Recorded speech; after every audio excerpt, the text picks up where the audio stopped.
Hey, what's up, everybody? It's Charles Advance, and welcome you guys to another episode of the DREAMERSPRO show, where we cover everything from sports, hot topics, classic debates, entertainment, and we give you guys a fresh perspective on things. And we see them. And today we got a great show for y'all. But before we get into it, please make sure you like the video and sub to the channel if you haven't already. So let's get into today's topic. As you guys know, Kobe Bryant is my favorite basketball player of all time. I said on many occasions that Kobe is that I've never seen a person play basketball better live than I have seen than Kobe Bryant. I've seen them all. I didn't see prime Jordan because I wasn't old enough, but I saw prime Kobe and I saw prime everybody else. And I used to watch him and say, this is not real. Like, how is this guy doing this? How is he this good? How is it possible that somebody's this good?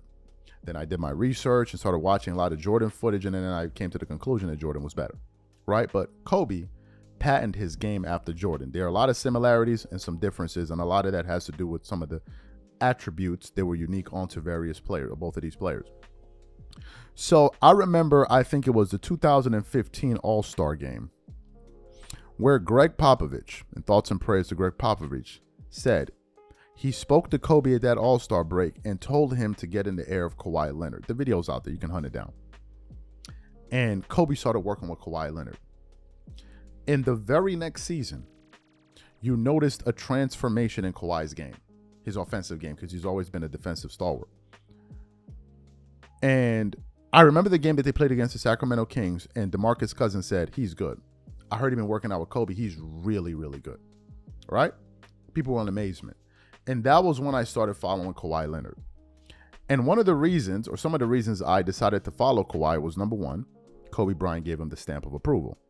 Number two, Kobe Bryant's career was winding down. And Kawhi Leonard's game reminded me a lot of Kobe.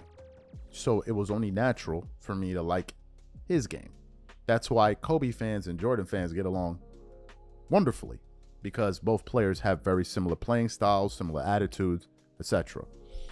And as the years have gone on, you can see the maturity in Kawhi Leonard's game to now where he's a mid-range assassin. And yes, he's similar to Jordan. Yes, he's similar to Kobe, but he's also unique in his own playing style, right? He has his own unique set of moves. And as we watch him in these playoffs, especially after that masterpiece in Game 2 where he shot 79% from the field on pretty much jumpers, people have now been saying, man, Kawhi Leonard's amazing. Kawhi Leonard's amazing. I've been sitting there saying to myself, oh, yeah, that's what I've been saying. But one of the people that actually discussed Kawhi Leonard was Carmelo Anthony on his podcast, 7 p.m. in Brooklyn. And if you know anything about Carmelo Anthony, he was also an offensive powerhouse, and he had all the moves.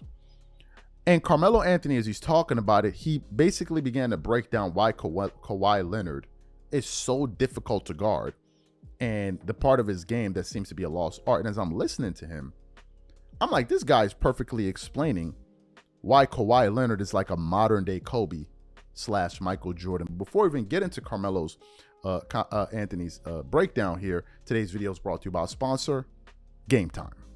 One of the things I love the most is making unforgettable memories with family and friends. And one of the things I hate the most is overpaying for tickets only to find out that there was a better deal out there. That's one of the reasons I started using Game Time. Game Time is the easy go-to app for last-minute tickets to sports, concert, and theater events across 60-plus states in the US and Canada.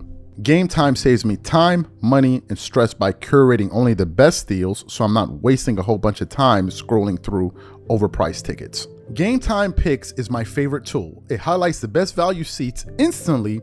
No more guesswork, no more wasting time. For example, I am super excited about this Game 2 matchup between the Los Angeles Clippers and the Denver Nuggets. Here's what I like to do. I turn on all-in pricing so I know exactly what I'm paying for up front.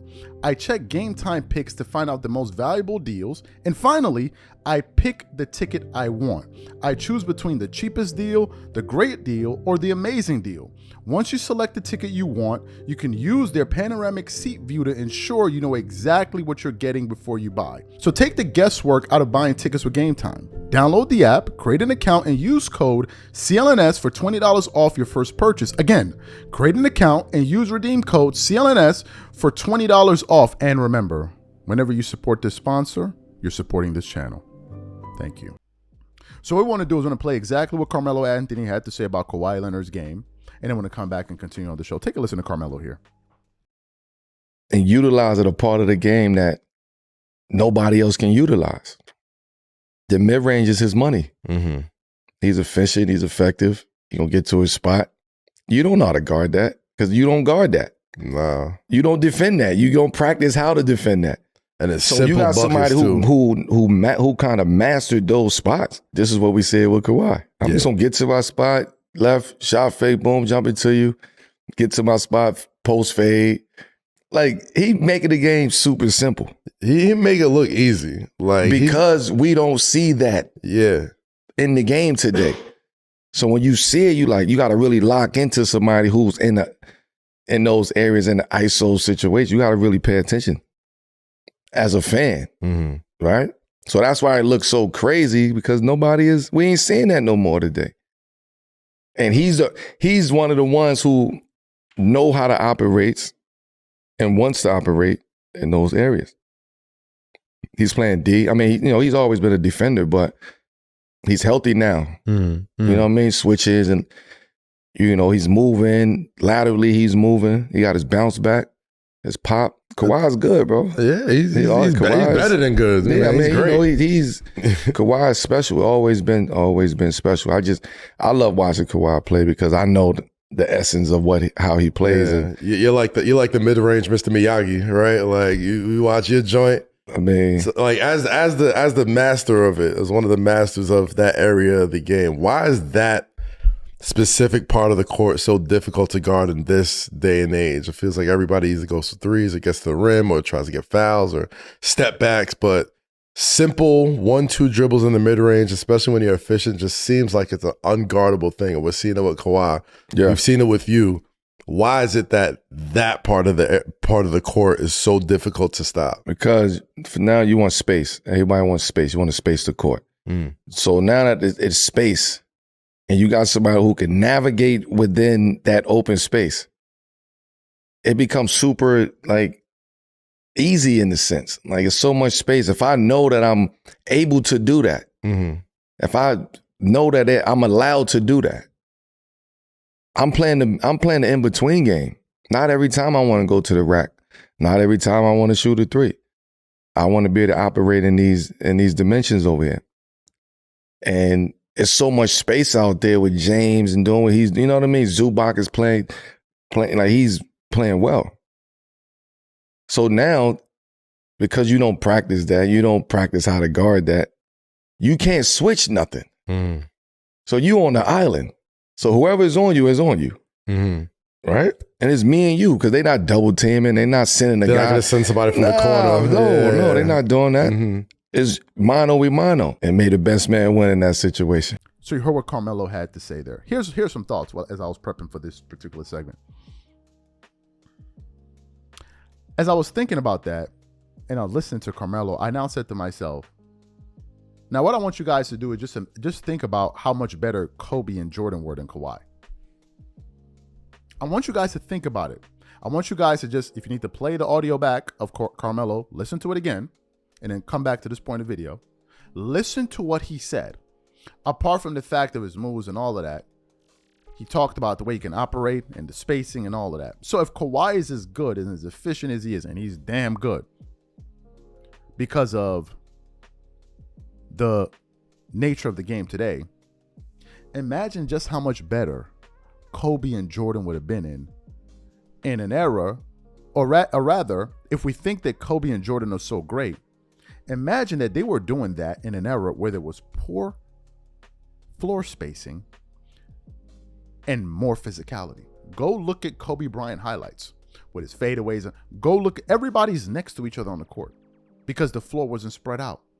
And these guys were hitting incredible jump shots. Imagine if Kobe had the amount of space and freedom of movement that a Kawhi has today, with better ball handling, more moves, could play angles better, and had better body control in the air. He just seemed a little bit more slithery.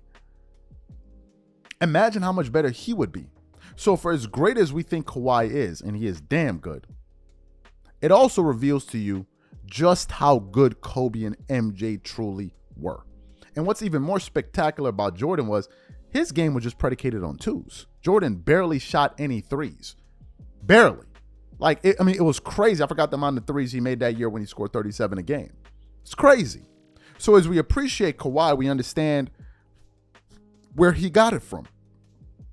And we also pay homage to just how good those guys were. Because if you're looking at Kawhi and saying, man, this dude is incredible. This dude is incredible. It's like, yeah, we saw some guys that played before like him that are better. Now, Kawhi ain't no slouch, but those dudes were better. If you airdrop Jordan into today's game, it would be unfair. If you airdrop Kobe in today's game, Kobe could comfortably average 40 points a game. Comfortably. I saw him average 35 and a half when teams were scoring like 100. 102. Today's teams are scoring about 115. Who are we kidding here? So these are my thoughts. So the question to the audience is simply this. Do you think Kawhi Leonard is a modern day version of or combination of Kobe and Jordan? Whatever you guys think, please leave your thoughts and comments in the comment section. We catch you on the next show. Peace.